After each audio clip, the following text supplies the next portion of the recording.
नमस्कार. देवीदास पाटील क्रिएशन चॅनेलवर आपलं सहर्ष स्वागत. आज आपण पाहणार आहोत आयुष्याकडे बघताना या मालिकेत आणखीन एक महत्त्वाचा व्हिडिओ. तुम्ही संकटात सापडला आहात आणि मग काय करणार तुम्ही?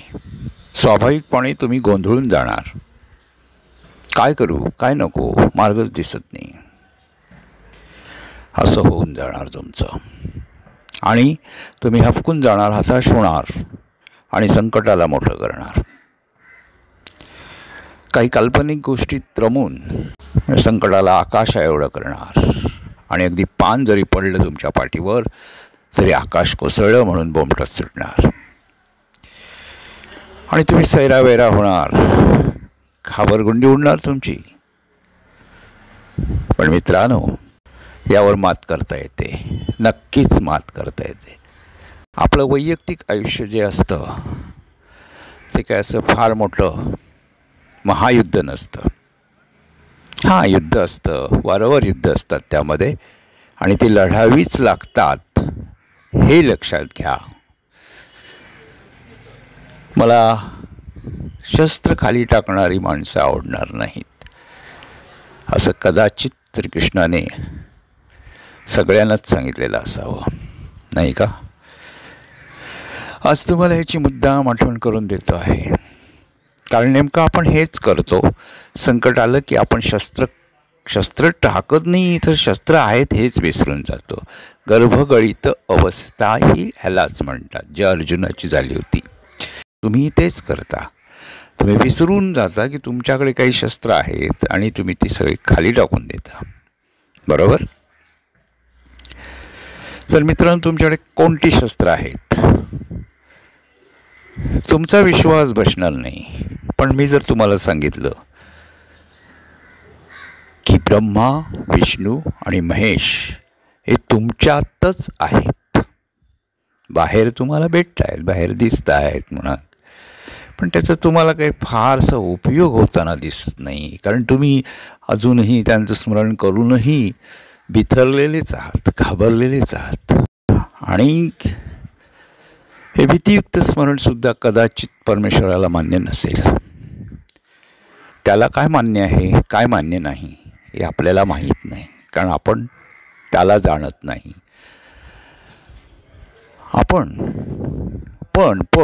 पण आपण स्वतःला तर जाणतो.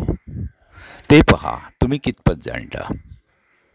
तुम्ही स्वतःलाच जाणले नसल्यामुळे तुमच्या आयुष्यात जी संकटं येतात त्यावेळेला तुम्ही बिथरून जाता, घाबरून जाता, पळत सुटता, शस्त्र विसरता. ब्रह्मा, विष्णू, महेश, मी पुन्हा एकदा आठवण करून देतो की मन, बुद्धी आणि शरीर. मन, बुद्धी आणि शरीर हे तुमचे ब्रह्मा, विष्णू, महेश आहे. क्रम कसाही ठेवा मित्रांनो, क्रम कसाही ठेवा, त्या शक्ती आहेत हे निश्चित आहे. आपण हजारो वर्ष ह्यांना एक शक्ती म्हणूनच ओळखतो.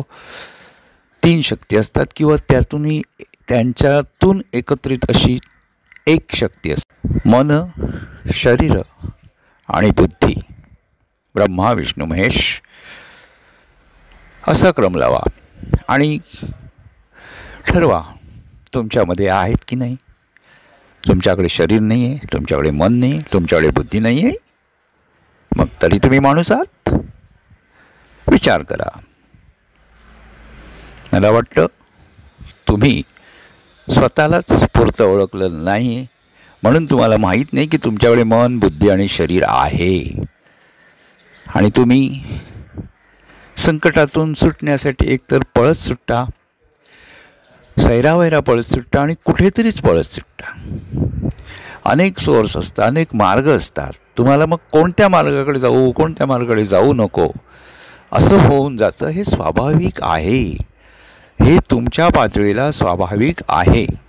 पण ज्यांनी जाणलं, ज्यांनी स्वतःला ओळखलं, स्वतःतले हे ब्रह्मा, विष्णू, महेश ओळखले, ते घाबरून जात नाहीत, कधीही घाबरून जात नाहीत. सगळ्यात पहिलं आणि सर्वात महत्त्वाचं जर का असेल आयुष्यात, तुम्हाला कोणत्याही वेळी जर साथ देत असेल तर तुमचे तुम्ही स्वतः आणि खऱ्या अर्थाने तुमचा स्वतःचा आत्मविश्वास, हा जो आत्मविश्वास आहे तो तुमच्या आतमध्ये आहे, तुमच्या शरीर, मन आणि बुद्धीत आहे. आणि म्हणून तो जागृत करायला पाहिजे. हा कसा जागृत करायचा? अगदी साधं आणि सोपं उदाहरण आहे. आपण जगाला खूप सांगतो बघा, आपण जगाला अगदी खूप उपदेश करतो, खूप धीर देतो. दुसऱ्याला धीर देताना आपल्याला खूप बरं वाटतं बघा. पण तीच वेळ आपल्यावर आली ना की आपण टरकतो. असं होतं.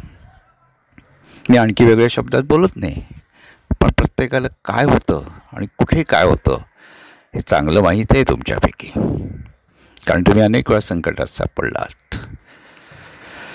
पण इथे तुमचा आत्मविश्वास डळमळीत झालेला असतो आणि त्यामुळेच तुम्हाला संकटाची तीव्रता जास्त वाटते आणि तुम्ही अधिक घाबरता. तुमचा आत्मविश्वास पार ढेपाळतो.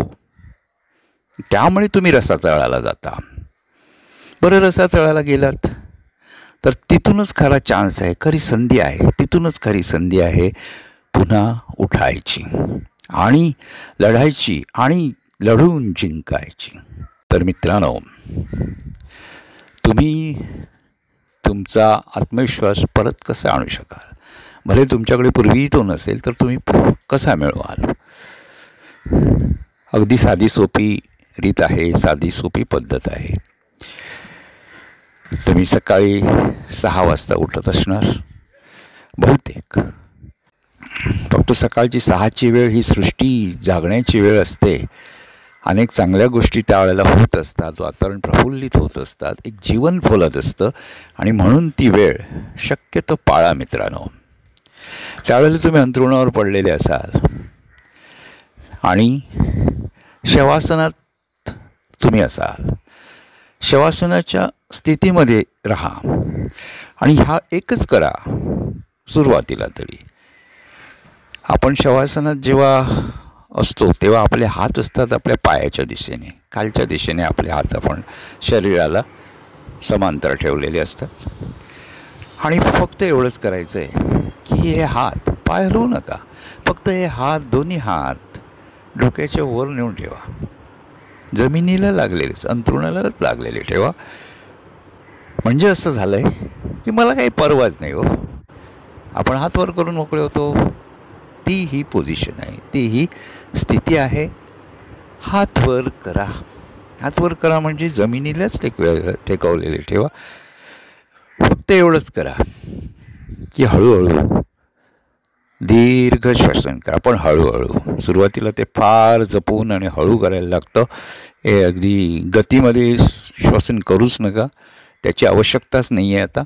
आणि हळूहळू तुम्ही दीर्घ श्वसन करा आणि त्याच वेळेला तुमच्या असं लक्षात येईल की तुमचे हात आणि पाय म्हणजे मनगटापासून बोटं जी आहेत, मनगटापासून बोटं आहेत ती रिलॅक्स होत आहेत, त्यांना आराम वाटणार. म्हणजे तुम्हाला ही भावना होणार, 100% होणार.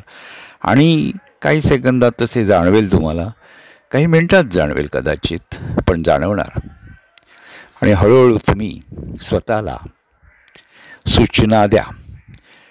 जगात जर सर्वात काय महत्त्वाचं असेल, तुम्हाला जर कोणत्याही परिस्थितीतून स्वतःला उठतं करायचं असेल तर स्वयंसूचनेसारखं दुसरं कोणतेही हत्यार नाही. स्वयंसूचना हे सर्वात महत्त्वाची गोष्ट आहे तुमच्या आयुष्यात आणि ती तुम्ही करा. स्वतःला सूचना द्या. बघा किती फरक पडतो.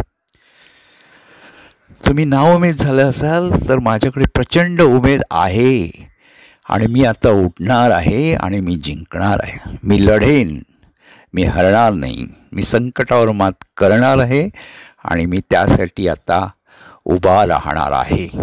असं म्हणा मित्रांनो. स्वतःला सूचना द्या, सतत सूचना द्या. असं म्हणा की माझा आत्मविश्वास प्रचंड आहे. माझ्याजवळ मन, बुद्धी आणि शरीर म्हणजेच ब्रह्मा, विष्णू, महेश आहेत आणि त्यामुळे मला कशाची चिंता करण्याचं कारणच नाही. कारण वैश्विक शक्ती आपल्यामध्ये आहेत. आपण पंचमहाभूतांपासूनच जर बनलेलो आहोत तर मग त्या वैश्विक शक्ती जे पंचमहाभूतांपासून बनलेलं आहे तर त्या वैश्विक शक्ती आपल्याकडे असणारच. आपण त्याचा एक भाग आहोत आणि ते आपल्यात आहेत आणि आपण त्यांच्यात आहोत. मी तर असं म्हणतो, मी सर्वात आहे आणि सर्व माझ्यात आहे. मी सर्वात आहे आणि सर्व माझ्यात आहे. त्यामुळे मला अशक्य असं काहीही नाही.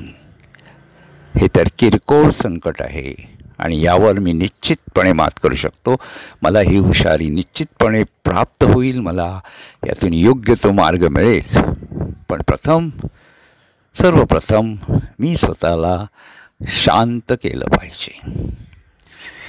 आत्मविश्वास जर तुम्हाला मिळवायचा असेल तर स्वतः तुमचे तुम्ही बनलं पाहिजे. तुम्हाला पूर्णत्व आलं पाहिजे. मनातून आतूनच शरीर, मन आणि बुद्धी एकत्रित आलं पाहिजे. आणि ही पातळी जेव्हा तुम्ही गाठाल तेव्हा 100% तुमच्या लक्षात येईल की तुमच्या शरीरामधून एक प्रकारचा ऊर्जा स्रोत वाहू लागलेला आहे. उभ्या रेषेत वाहतो आहे. म्हणजे तुमच्या डोक्यापासून ते पायाच्या बोटापर्यंत असा ऊर्जा स्रोत वाहतो आहे आणि तोच 100% तुम्हाला आत्मविश्वास देणार आहे आणि तोच तुम्हाला उठवणार आहे आणि तुम्ही निश्चितपणे उठणार आहात. आणि तुमचं जो काही गोंधळ उडालेला आहे ना, तो सर्वप्रथम तुम्ही मन, बुद्धी आणि शरीर शांत केल्यामुळे तुमचा गोंधळ पहिला संपेल आणि पुढे कधीच तुमचा गोंधळ उडणार नाही ह्या पद्धतीने. आणि मग तो उडालेला गोंधळ शांत झाला की तुम्हाला तुमच्या संकटावर मात कशी करावी तो मार्गही दिसेल आणि तुम्ही तो मार्ग आक्रमूही लागाल, अवलंबू लागाल 100%. तर मित्र हो, शरीर, मन आणि बुद्धी, ब्रह्मा, विष्णू, महेश आणि या 3 शक्तीतून निर्माण झालेली महाशक्ती देवादिदेव महादेव म्हणजेच तुमचा आत्मविश्वास. देवादिदेव महादेव अत्युच्च शिखरावर स्थानापन्न झालेली महाशक्ती आणि तुमचा आत्मविश्वास एकच आहे. परमेश्वर मग नाव काही असो, देवादिदेव महादेव म्हणा, आणखी कोणतेही नाव घ्या, पण गोष्ट एकच आहे की ती महाशक्ती आहे आणि त्रिगुणात्मक स्थितीतून निर्माण झालेली एक महाशक्ती म्हणजेच तुमचा आत्मविश्वास. सर्वोच्च शिखर, तुमच्या हिमालयाचं सर्वोच्च शिखर आणि त्या शिखरावर स्थापन झालेला तुमचा देवादिदेव आत्मविश्वास. लक्षात घ्या, हा आत्मविश्वासच तुम्हाला तारतो, हा आत्मविश्वासच तुम्हाला मार्ग दाखवतो, हा आत्मविश्वासच तुम्हाला तुमचं पाऊल उचलायला प्रेरणा देतो. हे महत्त्वाचं आहे. तेव्हा लक्षात घ्या, ब्रह्मा, विष्णू, महेश, शरीर, मन आणि बुद्धी आणि त्यातून निर्माण झालेला तुमचा आत्मविश्वास हेच सत्य आहे आणि हाच आत्मविश्वास तुम्हाला तारतो, हे लक्षात घ्या.